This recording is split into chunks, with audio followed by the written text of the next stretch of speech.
The Red Earth Festival returned to its roots in 2015 to downtown Oklahoma City, where it all began. Thousands lined the streets for the parade as dozens of Oklahoma tribes helped kick off the 2015 festival. You ready for this? Ready to sweat. You got your princess wave down? Let me see it. Not bad, not bad, not bad, guys. Halito, guys, halito. Halito. Good to see you, good to see you, good to see you here. You got the wave down? Let me see the wave. Yeah, I think we're good, I think we're good. Where are you guys from? I'm from Glenpool. Uh-huh. And who you represent? Suno Nation. Okay. Tell me something in Seminole. Hishte, Stongo, Jahojifke, Jaylee, Blow, Aidas. Very nice. What does that mean? Hi, my name, how are you? My name's Jaylee. All right. And what do we have over here?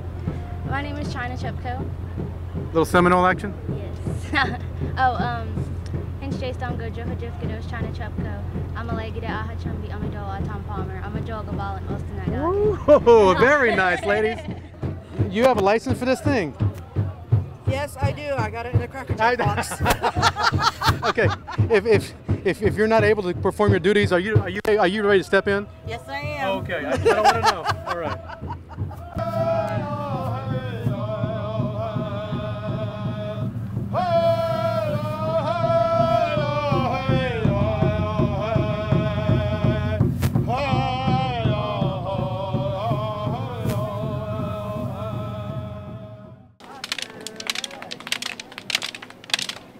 We came from Maryland, how many years ago, babe? 27 years 27 years ago, and we stayed in Oklahoma.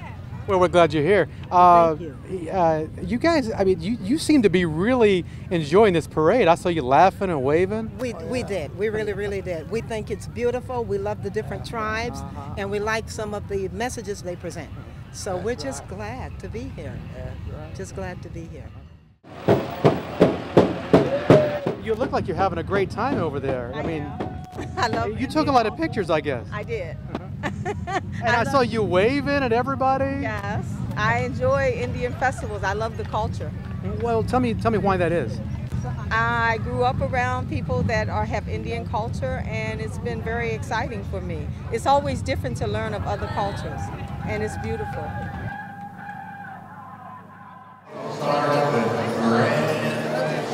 Dancers start lining up. Dancers start lining up. Is it good? Is it good now? Yeah. Okay. Just double checking. Yeah. Make sure you don't want it everywhere.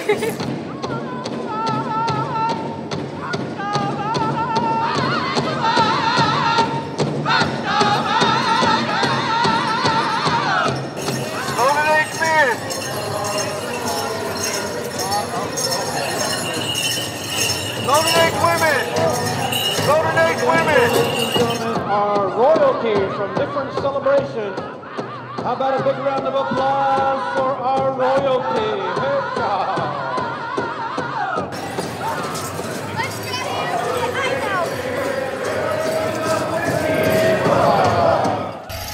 All right, we welcome the pride of Oklahoma, our men in Southern Fancy. Welcome, boys, welcome.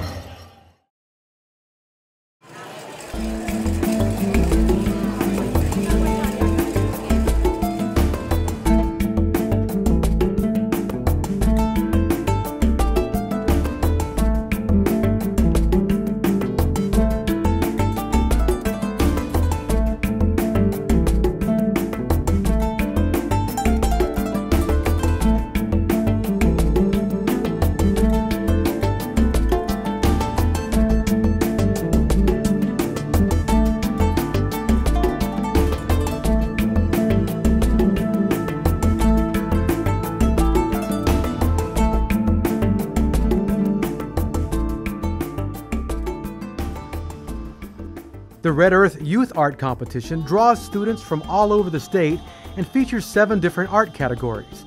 Artists from 9 years old to 18 submit their best work for the chance to win awards and cash prizes. The 2015 competition included over 60 winners from over a dozen different tribes.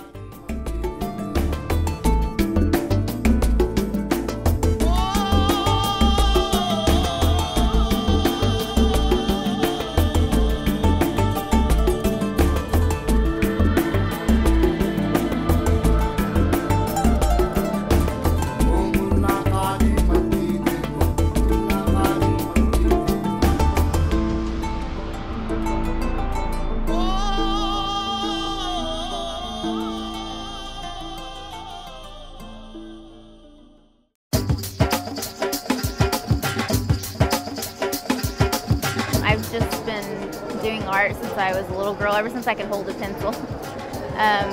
And when I got into high school, I was introduced to paint. And I think when I was about 15 is when I started painting. One of the reasons why I started really getting into painting was of a way of expressing myself besides verbally. And so that's where all the colors come from. And my work is based off of old photos of people mainly of my tribe and other tribes too, but mainly the women of my tribe. When I used to look at the old photos and I would see a woman in there and it would never have her name, it would always say, this is the wife of Juana Parker, or this is the squaw of, or something like that. And so it used to really make me mad. So I wanted to paint them to give them recognition, honor,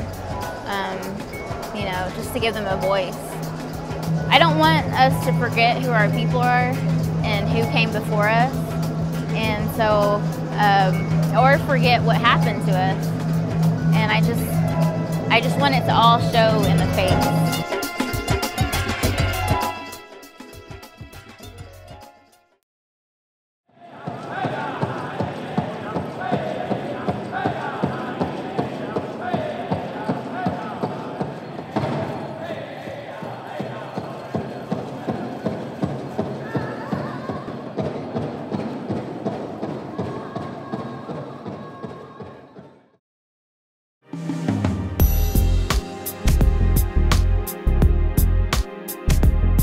I do pottery from the Pueblo of Jemez.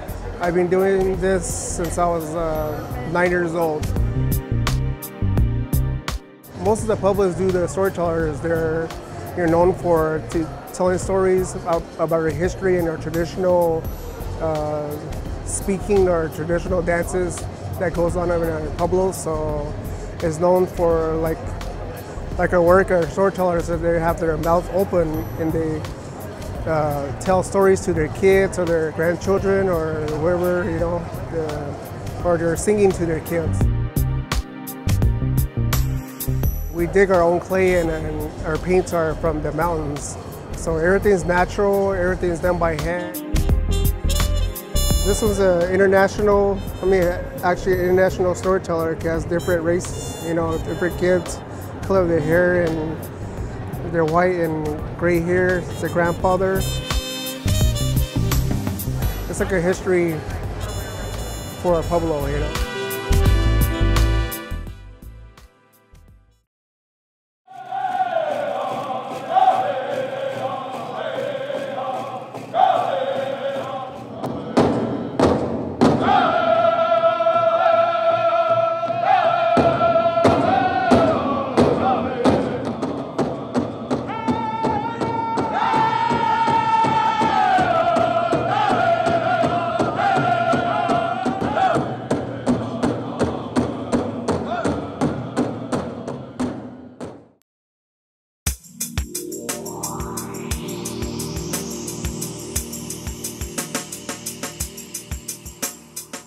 I work in black and white film photography, and I'm also a beadwork artist and a silversmith.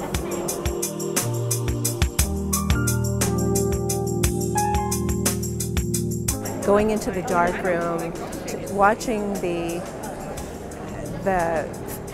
developing, watching the image come up, and you can manipulate the image in the darkroom, which is very different than manipulating an image on a computer where you can add or subtract things. Photography was not always known as a native art form, and the past 10 years or so it's been up and coming, and now the different art venues actually have categories separating photography from traditional art.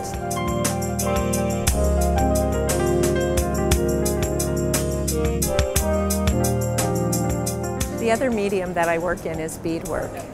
I do all different forms of beadwork, different stitches, and I also teach beadwork, and I do restoration on museum collections.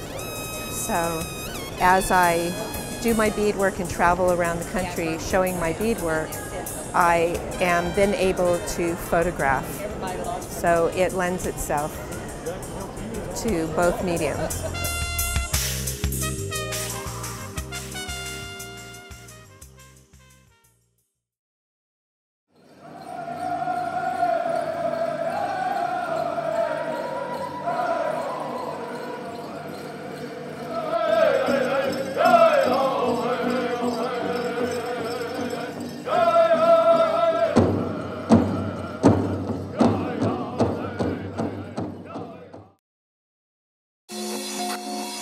I've been coming to Red Earth since the early days as a just spectator, then dancer, singer, and just like it's been pretty recent, past 5 or 6 years, been as an artist participating in the market itself. A lot of my work is based on the influences I had growing up, being around dances and having the culture as a part of my upbringing.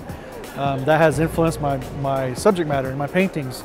So a lot of times I'll focus on singers, dancers, and then, you know, as I got into college, you know, I started realizing how I can better express myself through my story, through my narrative. So I'll focus on, you know, just kind of whimsical topics that are whimsical but yet have a point, have a meaning.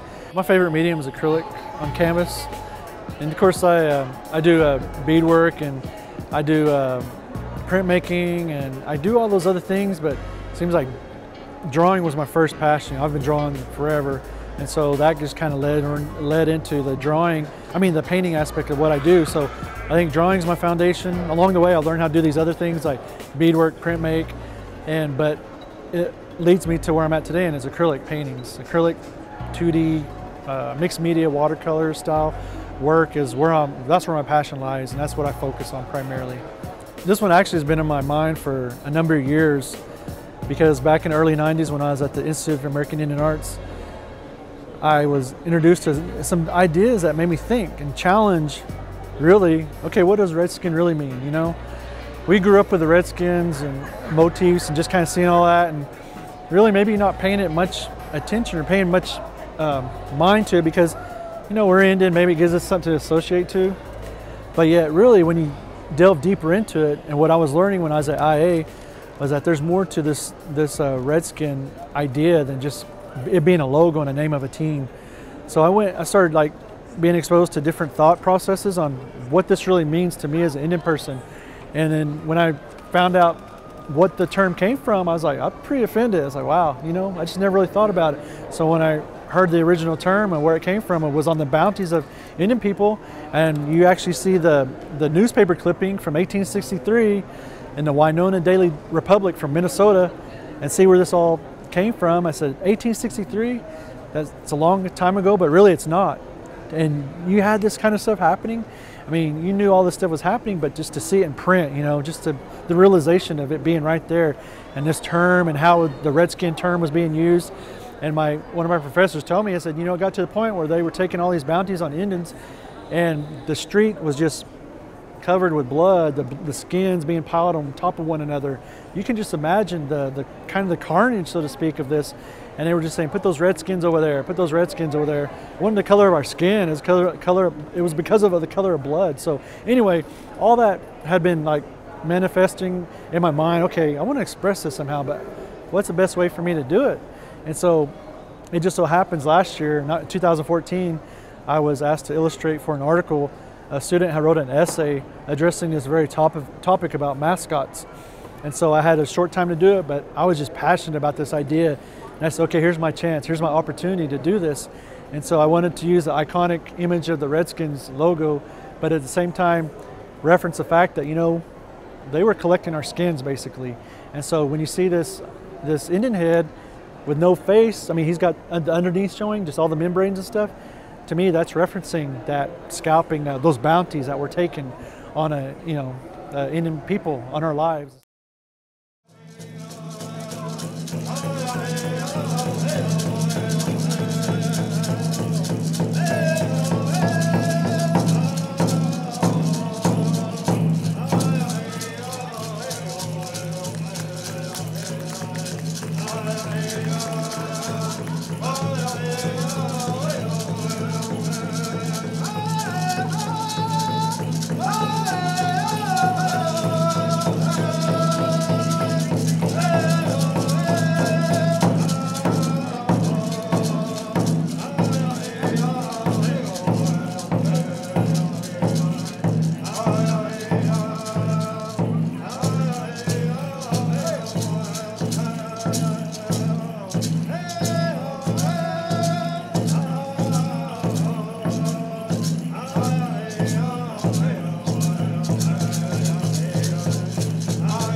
I've been a potter for about 22 years.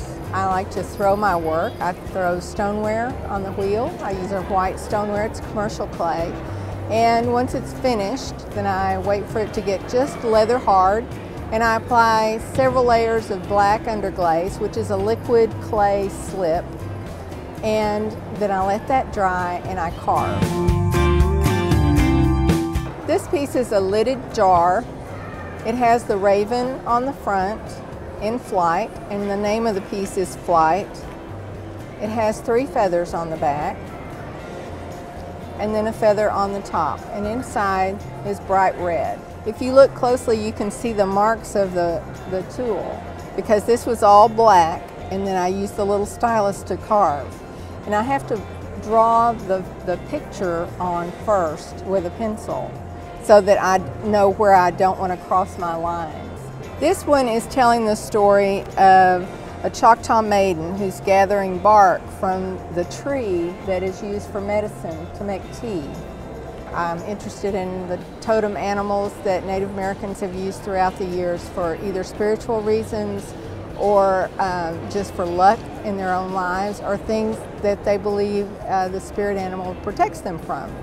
So I use those in my work, and it's very satisfying for me.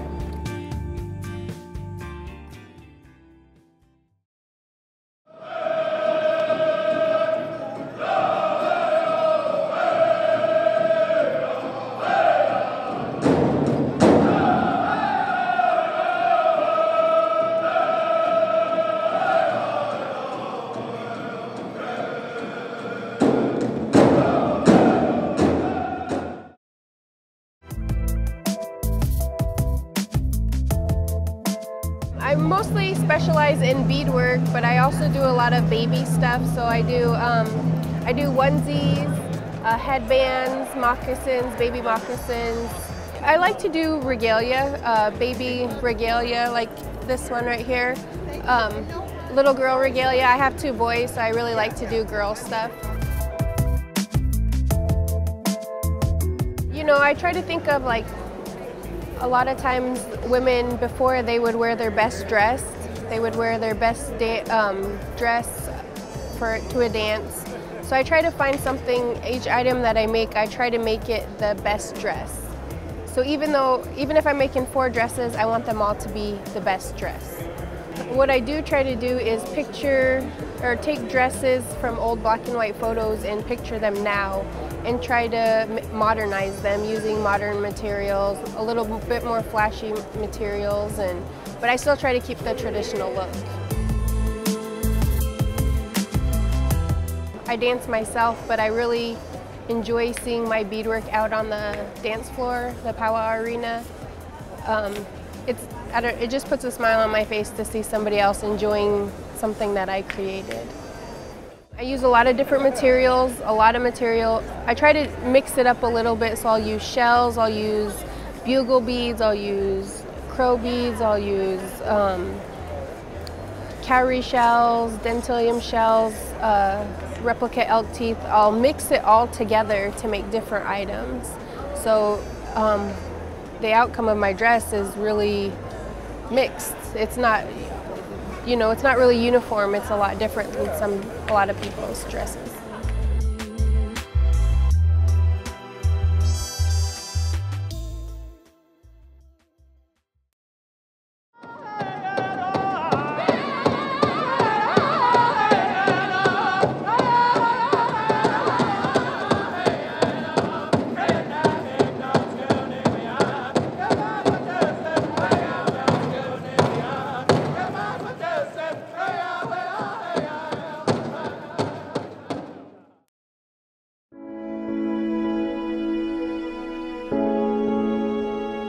I've been an artist all my life.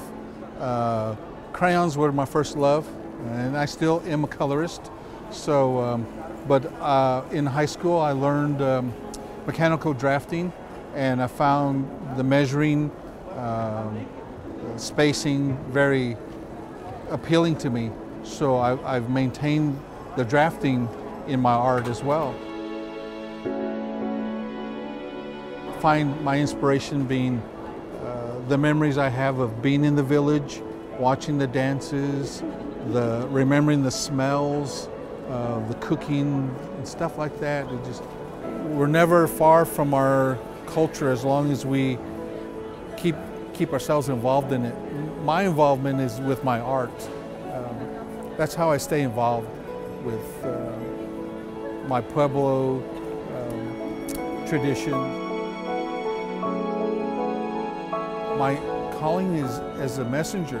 My format for telling those stories is my artwork, and however, whatever story comes to my mind, the images are already there.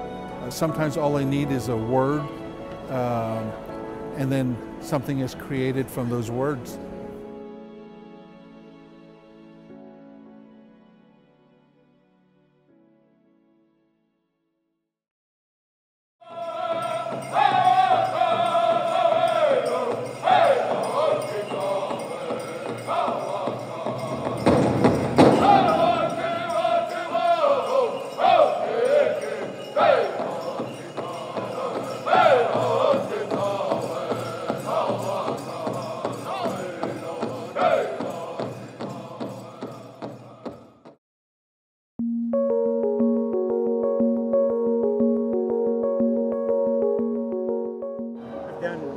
For so many years, and you know, every year is different.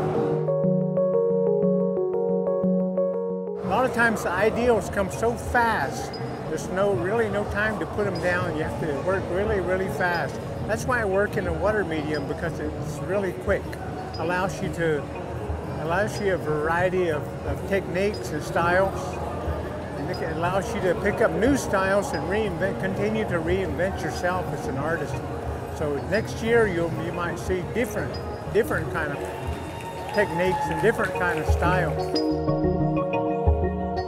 You know, a lot of the realistic images come during the daytime, whenever the sun is bright, and you can work with bright sunlight, and you can work with a more realistic style. And a lot of the abstract images come at nighttime, when you have a lot of abstract thought. You have abstract thought at night, and they come real easy and they come quick. A lot of times it might just be cleaning your brush on a piece of board, and then you look at it and you see images. So you develop those images, translate them to a bigger image, and they just kind of appear on their own.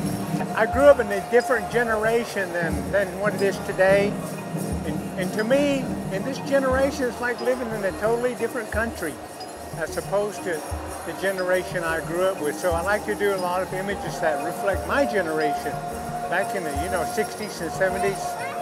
A lot of the mentality, a lot of the rules, and a lot of the protocol that was the norm.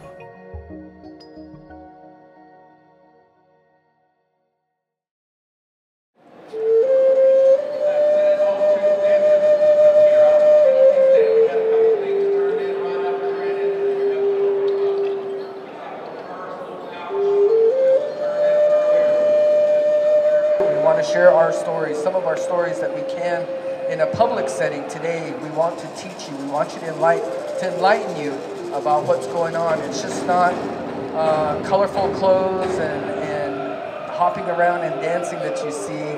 It's beautiful and it's exciting to watch these things, but there's stories behind it. There's a lot of meaning behind all of this and all of the songs that are sung and the way that they're sung. And so if you're someone that grows up around this arena, we say, or in this powwow life that it's become today, this modern style of dance, there's a lot to learn. There's a whole lot to learn, and we cherish that. And we're glad that you're here. You came here to come and listen and hopefully take this in. You can share it with other people, maybe your relatives. Bring them out here to Oklahoma and visit.